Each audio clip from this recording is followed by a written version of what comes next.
풍산의 신당이 어디 있느냐? 당장 나오지 못하게 하자! 이 팔척기 그놈이 그리 사라졌다는 것도 이상하고. 바로 이자겠구나.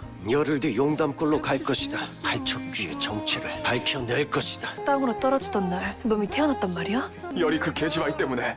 그 열이란 기집애만 내게 넘겨주시오. 미안하지만 이대로 그냥 죽어다오. 난 더 이상 경기석 필요 없어. 네가 날 지켜주는 경기석이야. 밤의 정막을 가르며 울려 퍼진 팔척귀의 목소리는 공허함 속에서도 힘이 넘쳐 흘렀습니다. 10화의 마지막 풍산에게 빙의된 팔척귀는 강철의 목을 움켜쥐며 속삭였습니다. 네가 떨어지던 그 순간 내가 태어났다. 그 말이 채 끝나기도 전에 강철은 땅에 무릎을 꿇고 말았습니다. 야광주를 품은 그의 몸은 팔척귀의 앞기운에 의해 잠시 무력화되었고 벽화 속 비밀은 아직 손에 닿지 못한 채 남겨져 있었습니다. 그러나 그 순간 신당의 깊은 곳에서 퍼져나온 묘한 진동. 경기석이 놓여있던 곳에서 빛이 번쩍였고 그 파장이 강철의 몸속 야광주에 공명하듯 울렸습니다. 팔척귀는 그것을 느꼈습니다. 자신을 억누르는 또 다른 기운, 이무기의 진정한 본성이 깨어나려는 징조였습니다. 아직은 때가 아니군. 팔척귀는 풍산의 몸에서 일시적으로 빠져나갑니다. 마치 시간을 벌기 위한 후퇴처럼 몸속의 기운이 빠져나가자 풍산은 정신을 잃고 쓰러졌고 강철 역시 그 여운에 휘청이며 무너졌습니다. 전투라기엔 애매한 그러나 서로의 실체를 확인한 첫 대면. 그렇게 두 존재는 다시 각자의 어둠 속으로 사라졌습니다. 이튿날 강철은 신하들의 의심 어린 시선을 받으며 궐로 돌아옵니다.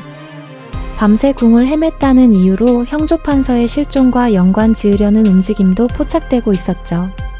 그런 가운데 열이는 무사히 귀환한 듯 보이나 그녀의 기억 속에는 어렴풋한 공백이 남아있습니다.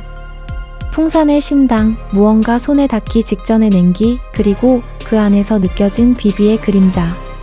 그 모든 것이 아직 확실히 떠오르지 않은 채 열이는 혼란 속에서 깨어납니다. 임금은 강철과 열이를 은밀히 불러 모읍니다. 왕실 족보를 펴고 그 앞에 선 임금은 조용히 말합니다. 이 저주 단순한 귀신의 짓이 아닙니다. 복수의 고리, 피의 맹세, 그리고 이 가문을 휘감은 오래된 분노. 그게 팔척귀의 정체라면 그 시작도 왕실 안에 있었을 것입니다. 열이는 조심스레 족보에 손을 올립니다. 문득 떠오르는 이름 영인대군. 과거 데비마마가 언급하던 이름이자 이 궁에서 존재 자체가 지워진 왕족.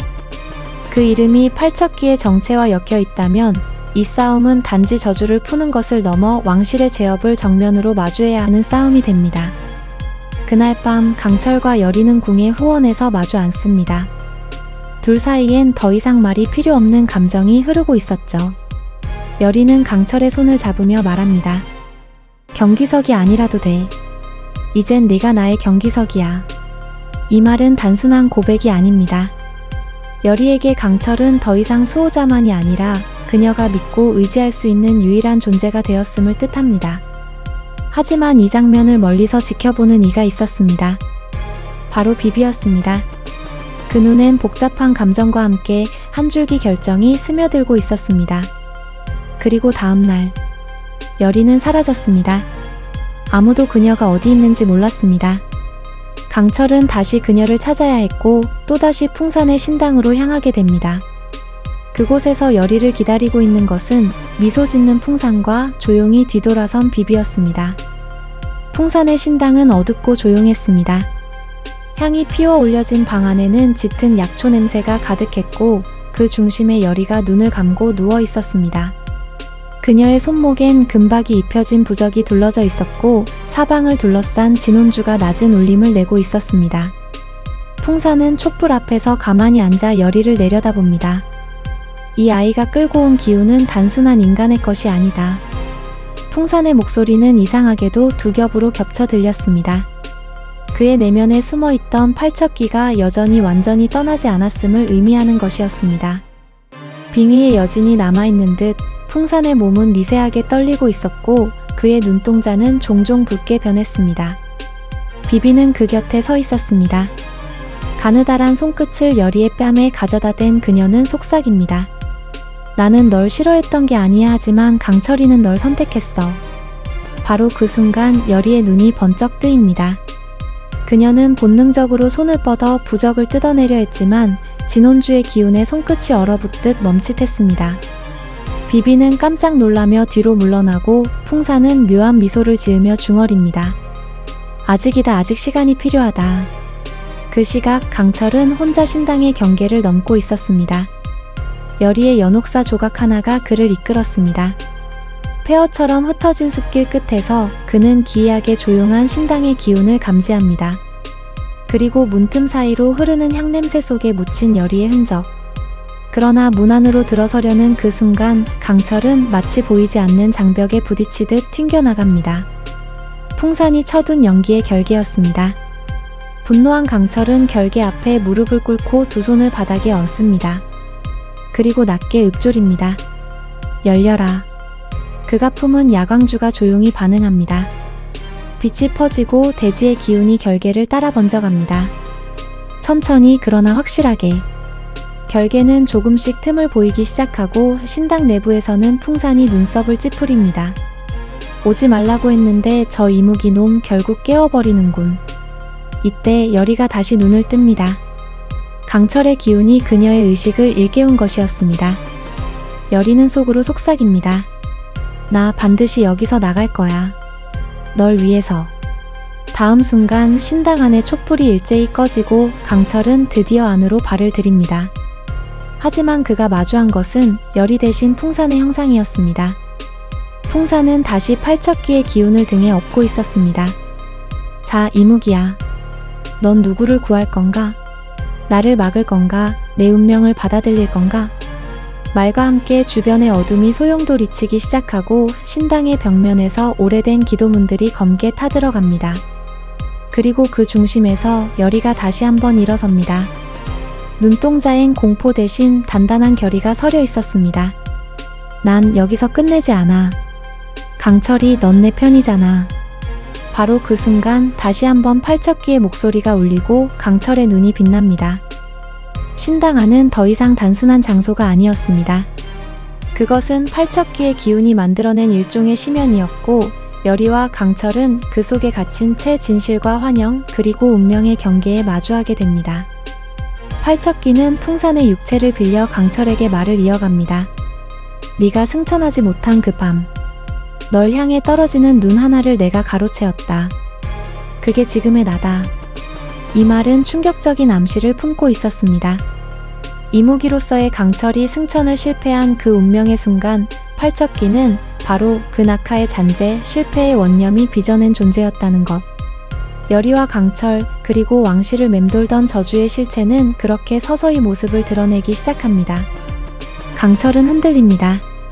단순히 저주를 끊기 위한 존재가 아닌 스스로가 저주의 근원이었을지도 모른다는 사실. 그러나 여리는 조용히 그의 손을 잡고 말합니다.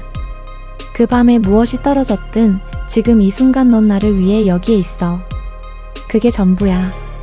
이 짧은 한마디는 다시금 강철의 중심을 붙잡아줍니다. 그는 무릎을 굳게 디디고 일어섭니다. 야광주의 빛이 팔척기의 기운과 부딪히며 진동을 만들어내고 신당 전체가 흔들리기 시작합니다. 그러나 그 순간 밖에서 날카로운 외침이 들립니다. 중전마마를 모셔라. 임금이 움직인 것이었습니다. 여리의 실종 이후 비밀리에 대비마마를 감시하던 왕실 내 측근들이 신당으로 들이닥친 것입니다. 신당은 일순 소란에 휩싸이고 팔척기는 그 틈을 타 연기처럼 빠져나갑니다. 풍사는 정신을 잃고 쓰러졌고 비비는 혼란 속에서 두 사람을 멍하니 바라보다 조용히 뒷걸음칩니다. 강철은 여리를 품에 안고 신당 밖으로 나옵니다.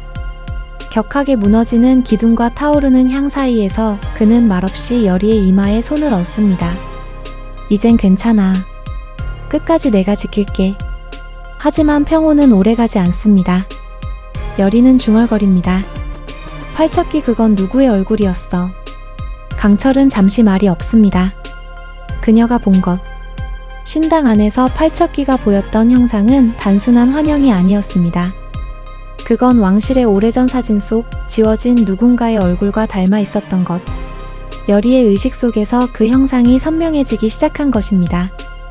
임금은 풍산을 압송한 뒤 여리와 강철에게 다시 족보를 꺼내 보입니다. 열흘 뒤 용담골로 향하겠소.